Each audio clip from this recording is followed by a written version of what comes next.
Hi guys, Chef Kevin Belton here. Hope you're having a fantastic day. Now, you know, growing up, we all have had pigs in a blanket, okay?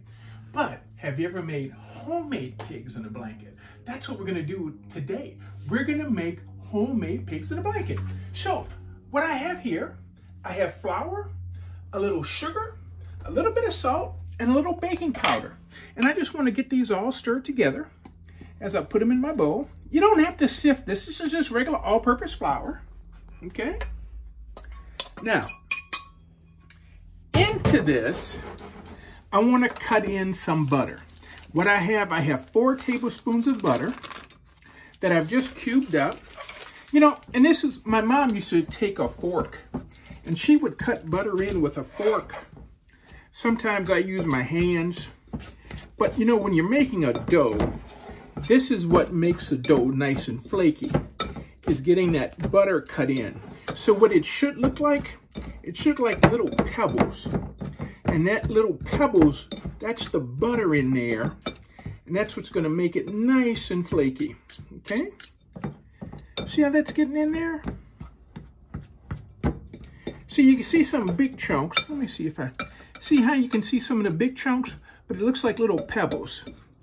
That's what we want. That's what we're looking for. Now, I think that's good enough. Here, I have cheddar jack cheese. You can use any type of jack cheese that you want, any type of cheddar cheese that you like. I just want to make sure that our cheese gets mixed in real well. All right. And you know, I was thinking about putting a little seasoning in our dough. Well, we could put a little seasoning in if we want. So I'm going to make a well in the middle. All right. Now, what I have is 3/4 cups buttermilk. Now, instead of buying a big container of buttermilk, I made buttermilk, okay? I took just a little less than a tablespoon of distilled white vinegar, poured in my milk, all right?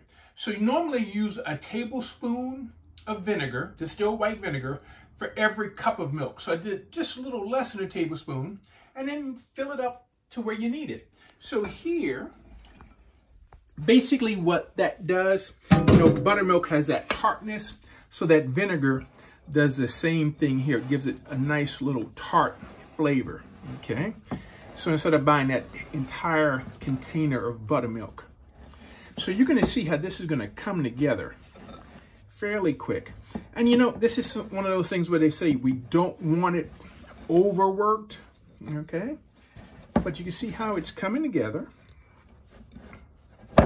Now, this is going to need to rest for a little bit. See, it's just damp enough to where it holds. That's what we're looking for, okay? So now, I want this to rest for about 3 to 5 minutes, just to let that gluten in the flour just relax, okay? Our dough has rested. Now, I'm gonna take a little flour, put a little flour on this back side, because we want this to try to, you know, it can be a little sticky. So as I roll this over, I'm gonna put a little flour on this other side. I'm also gonna put a little flour down on our board. All right? And we're gonna bring this right out onto our board. There we go. Now, what I am trying to achieve here is to get a nice rectangle, okay? Now, I can start it with my hands, but I think for a smoother texture, I'm gonna use the rolling pin, okay? Now, and I'm looking for a nice rectangle, if I can get that. All right, I may have to trim the sides. Oh, look at that. Yeah, there we go. See, it's so much easier since that dough has rested some. All right. I think that's a good consistency right there. So now I want to go ahead, I'm going to go ahead and trim the sides right quick.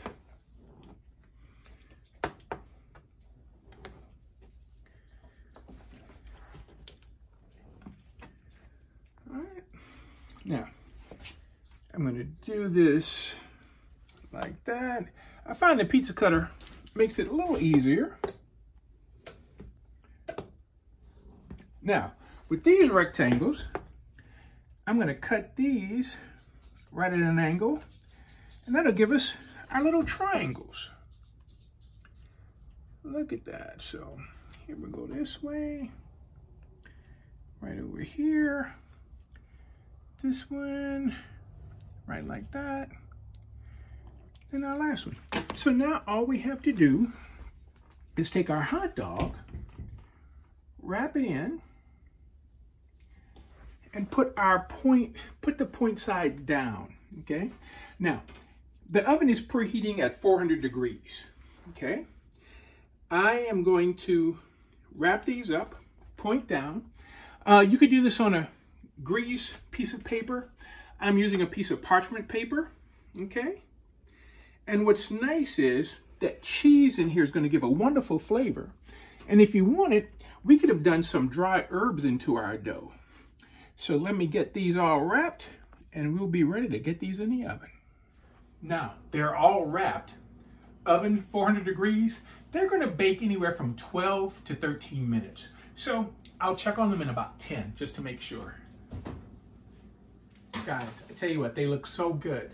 Now, something I could have done, before we put them in the oven, I could have brushed them with a little bit of egg, and that would have given them a little shine.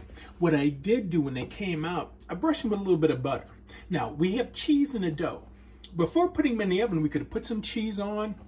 The other thing I thought about was putting a little herbs. Do some fresh herbs into the dough, or you could sprinkle the herbs on right on the top before you put it in. But if it's pressed in the dough, that way it'll bake much better. Now, as we plate them up, here's the decisions that you're gonna have to make. What do you want to serve with this as a dipping sauce? Here, I have a little honey mustard. Now, for those of you that like ketchup, you could do a little ketchup. What about a little barbecue sauce? But you could do yellow mustard, you could do a Dijon. How about a little Creole mustard? I'll tell you what, that would go good as well. So try this dough, because here we made homemade pigs in a blanket, but I think that dough would be good for some other things that you can play with and try. So how about next time, some homemade pigs in a blanket? Keep washing those hands, keep being safe. Thank you so much for cooking with me today. For WWL TV, I'm Chef Kevin Belton, and we'll see you soon.